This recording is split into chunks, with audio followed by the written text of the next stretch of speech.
आरोप प्रत्यारोप का दौर दोनों ही तरफ से जारी रहेगा, लेकिन कांग्रेस पार्टी के कार्यकर्ताओं के लिए, क्योंकि यूपी एक ऐसी सीट है जहां पर 1984 में आखिरी बार सरकार बनाई थी कांग्रेस पार्टी ने। उसके बाद सबसे अच्छा लोकसभा में प्रदर्शन उसका 2009 में रहा था। लगातार उसके बाद वो हारती हुई चली गई और फिर 2019 एक ऐसा वक्त आया जब सिर्फ एक सीट पर जीत मिली।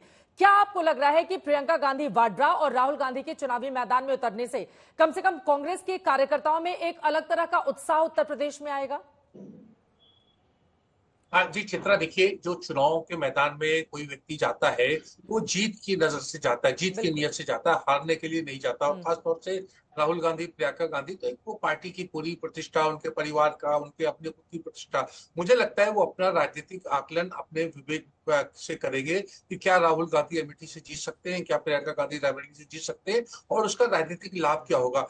आप चित्रा, आप एक और चीज देखें कि जो अभी जो तीसरे, चौथे और पांचवें चरण की जो लोकसभा की सीटें हैं वो तकरीबन 240-245 सीटें हैं, और जो कांग्रेस के स्टार प्रचारक हैं वो प्रियंका और राहुल ही है। अगर ये दोनों चुनाव लड़ते हैं तो ये चुनाव जिस तरह का हम देख रहे हैं, उत्तर प्रदेश की जो जो जमीनी हकीकत है, वो वहां उन्हें बहुत दमखम से, मतलब वो जाके फिर अमेठी रायबरेली से निकल नहीं सकते। अगर वो चुनाव जीतने की नीयत से चुनाव लड़ रहे हैं तो फिर पूरे देश में बाकी जो 200 मतलब 38 जगहों पर प्रचार कौन करेगा। तो ये बहुत सारी समस्याएं। दूसरा जो आप कह रही है वो भी तर्क है। मुझे एक चीज बड़ी दिलचस्प लगती है चित्रा, की उसको लेकर के, राहुल गांधी को लेकर के बहुत ज्यादा भाजपा में बहुत ज्यादा मतलब एक तरीके का उत्साह है, और बहुत ज्यादा वो बार बार उनको न्योता देते हुए नजर आते हैं, चाहे वो प्रत्याशी हो या दूसरे लोग हो, बार बार इस तरह का वो आग्रह कर रहे हैं। इसके पीछे क्या रणनीति है? क्या कहीं ऐसा तो नहीं है चित्रा की पूरा का पूरा चुनाव जो है वो राहुल बनाम नरेंद्र मोदी करने का प्रयास हो रहा हो? क्योंकि आप देख रही है कि जो है राहुल गांधी ना तो इंडिया अलायंस के, ना तो कांग्रेस के प्रधानमंत्री पद के उम्मीदवार हैं, लेकिन बार बार उनको, चाहे मैनिफेस्टो की बात हो या उनके व्यक्तित्व या उनके कथन हो, तमाम चीजों में उनको जो है बार बार सेंटर स्टेज पर लाया जाता है। और वो नरेंद्र मोदी जी के लिए बहुत आसान है, क्योंकि अगर शख्सियत की लड़ाई होती है तो उसमें नरेंद्र मोदी राजनीतिक रूप से राहुल गांधी के ऊपर भारी पड़ते हुए नजर आते हैं। तो क्या इसी वजह से शिवम त्यागी जी, आप लोग बार बार नरेंद्र मोदी बनाम राहुल गांधी की लड़ाई बनाना चाहते हैं पूरे चुनाव को? जल्दी से 2 लाइन में जवाब इस पर। देखिए, राशि जी ने बहुत इंटरेस्टिंग बात कही कि राहुल गांधी को लेकर भाजपा जो है बड़ी खुश है। हाँ, बिल्कुल खुश है जी हम। राहुल गांधी जहां से जिस भी पार्टी के साथ होकर चुनाव लड़ते हैं वो हमारे लिए विन विन सिचुएशन है, वो हमारे लिए बहुत कंफर्टेबल सिचुएशन है। उनके आते ही हार गारंटीड है। एक और चीज उन्होंने कही कि क्या कोई भी कैंडिडेट जो है हार के लिए चुनाव नहीं लड़ता? नहीं, ऐसा बिल्कुल नहीं है। उत्तर प्रदेश में कांग्रेस के 100 में से 99% कैंडिडेट हारने के ही लिए चुनाव लड़ते हैं। और अगर आपको यकीन नहीं आता तो खुद कैंडिडेट से पूछ लीजिए। 10 से तो मैं मिला हूं उनसे, जो कहते हैं उनको जानते हैं, उनको हार होनी है। आपका कैडर नहीं है, आपके लोग नहीं है, आपके कार्यकर्ता नहीं है। और एक चीज उन्होंने और कही कि राहुल गांधी तो इस समय अध्यक्ष भी नहीं है, क्यों ये राहुल बनाम मोदी करने की कोशिश की जा रही है? नहीं, बिल्कुल नहीं की जा रही है। राहुल बनाम मोदी कहीं हो ही नहीं सकता, क्योंकि राहुल जी कहीं स्टैंड ही नहीं करते। लेकिन आप जो ये कह रहे हैं कि वो नेता नहीं है, ये गलत है। 65 गाड़ियां लेकर भारत जोड़ो यात्रा, एक चीज बताइए, खड़गे जी के पीछे क्यों नहीं हुई? उन्हीं के डिसीजन मेकिंग की वजह से कोई भी चीजें आगे क्यों नहीं बढ़ती? क्यों आज तक अमेठी रायबरेली की सीट फाइनल नहीं हो पाई? क्योंकि राहुल गांधी प्रचार में नहीं है, इस वजह से। अगर वो दिल्ली में होते फाइनल हो जाती। क्यों उन्हीं का इंतजार किया जा रहा है? क्योंकि बेशक वो अध्यक्ष है या नहीं है, बेशक वो कोई पोर्टफोलियो होल्ड करते हैं पार्टी में, संगठन में, या नहीं करते हैं, लेकिन सिर्फ उनका और उनका ही चलता है। परिवार से बाहर कुछ नहीं है। He is the most powerful person in the Congress now. बोले सुनील जी, हाथ उठा, हमेशा से ऐसा रहा है। इस पर जवाब देने के लिए देखिए चित्रा जी, मैं केवल एक बात कह सकता हूं कि 2024 की लड़ाई राहुल बनाम मोदी जी की नहीं है। एक तरफ संविधान को खत्म करने वाले लोग हैं, तो एक तरफ इंडिया गठबंधन संविधान को बचाने वाला है। एक तरफ पिछड़े दलितों का आरक्षण छीनने वाले लोग हैं, तो एक तरफ इंडिया गठबंधन दलित और पिछड़ों का आरक्षण बचाने वाला है। एक तरफ किसानों को थार से कुचलने वाले लोग हैं, तो दूसरी तरफ इंडिया गठबंधन है जो किसान की आय दोगुनी करना चाहता है, उनकी वाजिब जो मूल्य है वो देना चाहता है। हाँ। एक तरफ वो लोग हैं जो ये चाहते हैं कि देश के नौजवान को रोजगार ना मिले, और रोजगार मिले तो किस तरीके का मिले। देखिए, फौज को किस तरीके से बना दिया इन्होंने।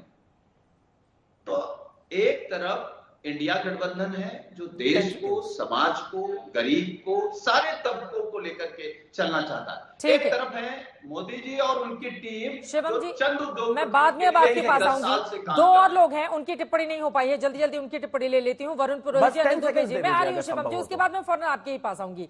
वरुण पुरोहित जी, आपके पास आते हुए, लेकिन जब बड़े नेताओं को चुनावी मैदान में उतरना होता है तो पहली और दूसरी लिस्ट में ही इसका नाम का वर्गीकरण करके तैयार कर दिया जाता है। अगर 2 फेज के चुनाव होने के बाद राहुल गांधी के नाम का अनाउंसमेंट किया जाएगा तो सवाल पूछे जाएंगे ना कि इतनी देरी क्यों की। फिर राहुल गांधी 2019 में चुनाव हारने के बाद सिर्फ 2 बार ऐसे मौके आए जब अमेठी का उनकी ओर से दौरा किया गया, और हाल ही में जब भारत जोड़ो यात्रा वो कर रहे थे, जबकि 3 बार अमेठी से वो सांसद रह चुके हैं। और एक और सवाल, मेरे पास पूरी की पूरी लिस्ट है कि अमेठी में गांधी परिवार के ज्यादातर भरोसेमंद नेता वो भारतीय जनता पार्टी में शामिल हो गए, जिनमें से डॉक्टर संजय सिंह 2019 लोकसभा चुनाव के बाद बीजेपी में शामिल हो गए, वो सांसद विधायक रह चुके थे और 2022 में सपा कैंडिडेट महाराजी देवी से हार गए थे। इसके अलावा और भी मेरे पास पूरी की पूरी लिस्ट है।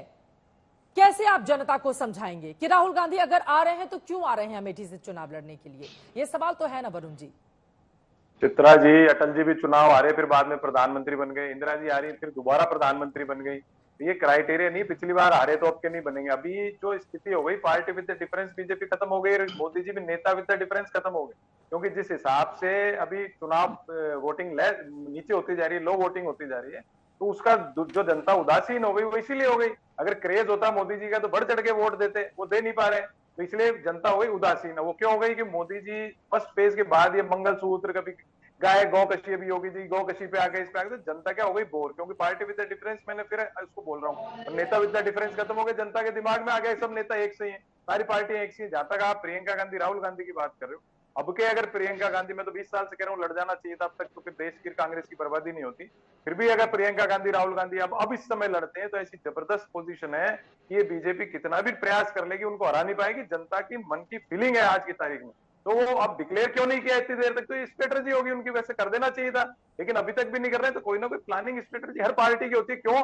क्योंकि उनको नरेंद्र मोदी जैसे भारी भरकम एक पॉलिटिकल स्ट्रेटजिस्ट और मेहनती आदमी के सामने जो 24 घंटे काम करता है, हर बात को पकड़ता है, उससे लड़ना है तो कोई ना कोई प्लानिंग तो करनी पड़ती है। अब खड़गे जी ने भी कहा हम डिक्लेयर करेंगे, लेकिन मैं आपको अभी फिर बता रहा हूं, अमेठी और रायबरेली में इनके पास कैंडिडेट नहीं है।